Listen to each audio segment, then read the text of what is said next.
There are certain organizations, for example, that are creating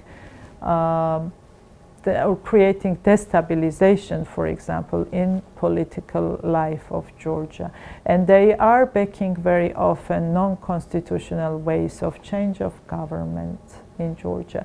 When we also see that in the election year there is no line between non-governmental organizations and political parties, quite a number of cases we see that, and funding going to political parties. Of course, these are pressing issues that are creating immediate threat to democratic development of the country, especially in this year.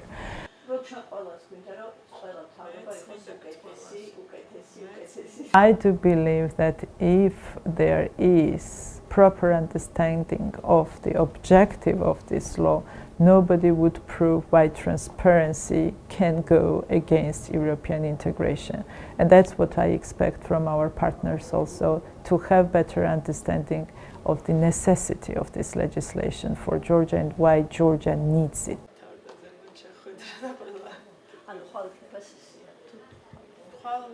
And it is absolutely not relevant to compare these two things and these two intentions, why this was done in Russia and what we are doing and what we are trying to address in Georgia's case.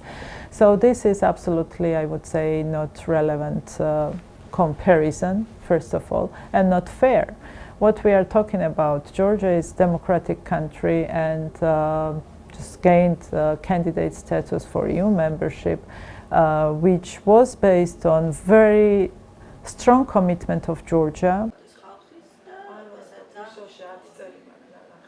We also observe that Russians are quite active and feeding that narrative and helping, I would say, that protests as well, and to sort of create that solid grounds, or maybe make it more solid for opposition in this country who labeled the law as Russian law. Saying that this will derail Georgia's EU aspiration.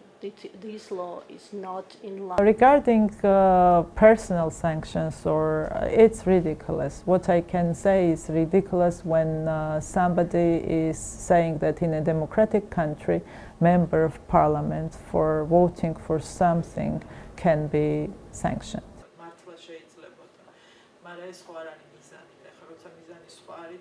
We know why we need it. We know why we initiated this legislation, and we understand the necessity of having that for Georgia's future. And with this, absolutely, and we are convinced that we are doing right thing, and it is absolutely important for Georgia. And if it is the price to pay for the future of this country, which in our understanding should be stable and peaceful, we are ready to do that. Right, something, and so if you were expecting some comments from the Venice, why you didn't? Yes, we do see protests, but it is not full society, and it is not opinion from all Georgian society. And there are people who think differently, and there are people who actually expect from us as elected members of Georgian parliament that we will do what is needed for stability in this country, and they do consider that that is one of the things that is very important to do.